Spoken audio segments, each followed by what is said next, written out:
Howdy, friends and family. Thanks so much for joining me. This is week 7, day 5 in the series I'm doing with Christ Memorial Lutheran Church about knowing God. And this week we are talking about how God heals. And last time I talked about earthly healing, both physical and mental. And today I want to talk about spiritual healing. And spiritual healing became necessary as soon as the first human beings, Adam and Eve, sinned in the Garden of Eden. And they affected all of creation by causing us to be spiritually sick. Now, when we think of sick, we usually think of having a disease or being ill, a physical malady, an earthly malady, but sick can also be defined as spiritually or morally unsound or corrupt. But like we've been talking about all week, Jesus heals. He is our healer, our Yahweh Rapha, and he is able to heal us. He is able to make us free from those physical and earthly maladies, but he is also able to restore us to our original purity or integrity. And the great news about that is that he came to heal everyone. Luke 2:17 says, "On hearing this, Jesus said to them, 'It is not the healthy who need a doctor, but the sick. I have come not to call the righteous, but sinners.'" Now, this makes it sound like there are people in the world who are already perfect and they don't need Jesus' salvation, but this is not the point Jesus is trying to make. One of the points Jesus is trying to make here is that we need to reach out to the people who seem kind of untouchable, who we don't want to spend time with. This is actually something Jesus did all of the time. In this passage, he's sitting down with a tax collector named Levi. And in Luke 19, he sits down with another tax collector named Zacchaeus, and people hated tax collectors, so that was a no-no. In Luke 7, he lets a sinful woman come and anoint his feet. In John 8, he forgives a prostitute. John 4, he talks with a Samaritan woman.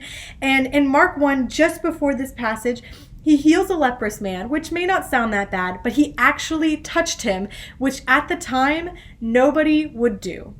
Jesus was consistently spending time with the unsavable and unlovable people. And that's part of what the point he wanted to get across, is that these people who seem unsavable, unlovable, we don't want to spend time for them, that is not their identity. They are still God's beloved creation who deserve salvation as much as the rest of us. And so he came to save those people. But Jesus was also saying he came to save all people. He said that he came not to call the righteous, but the sinners. Romans 3:23 through 24 says, "For all have sinned and fall short of the glory of God, and are justified freely by his grace through the redemption that came by Jesus Christ." We know that the sin of Adam affected all of us. It trickled down like a waterfall so that we all sin now. Every single person has committed a sin or has done something that they regret or feel guilty about. Every single person has sinned. And Jesus is talking to these Pharisees who think who think they're better than everyone else.